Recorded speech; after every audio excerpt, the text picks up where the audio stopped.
Rotation motion में किस तरह की मोशंस होती हैं हमारे पास पार्टिकल्स की। मान लीजिए कोई ऑब्जेक्ट है हमारे पास, थोड़ा सा इसमें हाइपोथेटिकली हमको मान के चलना पड़ेगा। मान लीजिए आपके पास एक्सिस ऑफ रोटेशन है, this is axis of rotation, और कोई रिजिड बॉडी है जो कि इसके अराउंड रोटेट कर रही है, इसके चारों तरफ, एक्सिस ऑफ रोटेशन के चारों तरफ कोई भी रिजिड बॉडी है हमारे पास। जिस तरीके से ये रिजिड बॉडी हमारे पास, ये एक्सिस ऑफ रोटेशन इसके अबाउट रोटेट कर रही है, रिवॉल्व कर रही है इस तरीके से, ठीक है। तो इसमें जो हमारे पास पार्टिकल की मोशंस की बात कर रहा हूं मैं, कोई भी ऑब्जेक्ट है, हम मान के चलते हैं कि डिफरेंट पार्टिकल से मिलके बना हुआ है। मान लीजिए फर्स्ट पार्टिकल m1 है, इसका प्रिपेंडिकुलर डिस्टेंस है एक्सिस ऑफ रोटेशन से r1। सेकंड पार्टिकल है, इसका मास हमारे पास m2, इसका प्रिपेंडिकुलर डिस्टेंस है फ्रॉम एक्सिस ऑफ रोटेशन से r2।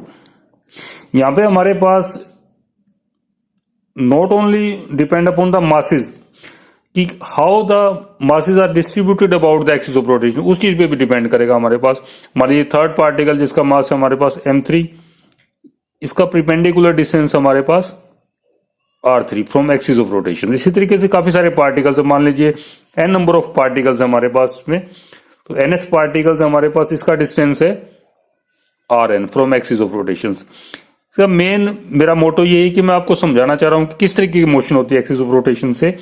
हमारे पास जो रोटेशनल मोशन होती है, इसमें जो फर्स्ट पार्टिकल हमारे पास जो काफी नजदीक है डिस्टेंस इसका r1, ठीक है, तो ये मूव करेगा हमारे पास। एंगुलर जो स्पीड है वो that will remain the constant. मान लीजिए ओमेगा हमारे पास है एंगुलर वेलोसिटी, ऑलरेडी हम पढ़ चुके हैं ये पिछले चैप्टर के अंदर।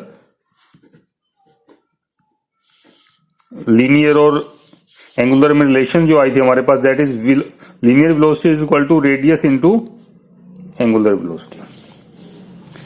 अब जो फर्स्ट पार्टिकल है हमारे पास, इसकी स्पीड जो रहेगी हमारे पास, this is equal to v1 is equal to, इसका डिस्टेंस सबसे कम है r1 इंटू ओमेगा, ठीक है, क्योंकि आपके पास ये ओमेगा जो है एंगुलर स्पीड तो सबकी सेम होगी, रोटेशन स्पीड तो फर्स्ट पार्टिकल के, second, third, fourth, fifth, nth particle सबके लिए हमारे पास ओमेगा जो है एंगुलर स्पीड जो है वो सेम रहेगी।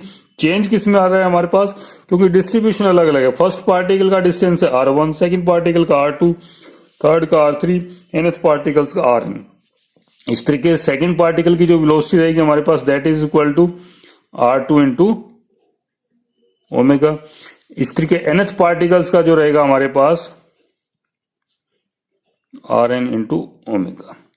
तो जो सबसे हमारे पास यहाँ पे देखिए, आप ये बताना चाहता हूं कि लीनियर वेलोसिटी जो है सबकी अलग अलग रहेगी हमारे पास। फर्स्ट पार्टिकल की अलग रहेगी, सेकंड पार्टिकल की, मान लीजिए आपके पास ये एक्सिस ऑफ रोटेशन है और ये बॉडी रोटेट कर रही है, तो इसका जो पार्टिकल सबसे नजदीक है इस तरीके से मूव कर रहा है, वो एंगुलर स्पीड तो सेम है, ओमेगा तो सेम है, बट फर्स्ट पार्टिकल की जो लीनियर स्पीड है हमारे पास वो सबसे कम रहेगी, क्योंकि इसका डिस्टेंस जो है सबसे कम डिस्टेंस मूव करना पड़ेगा। इस तरीके से सर्कुलर रोटेशन हो जाएगी ना इसके अबाउट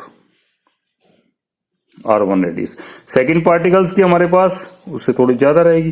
जो पार्टिकल सबसे दूर है उसकी जो आपके पास लीनियर स्पीड होगी वो भी सबसे ज्यादा रहेगी हमारे पास। तो ये मेन मोटो मेरा यही था कि हमारे पास लीनियर स्पीड तो अलग अलग रहेगी, बट एंगुलर स्पीड सबकी हमारे पास सेम रहेगी।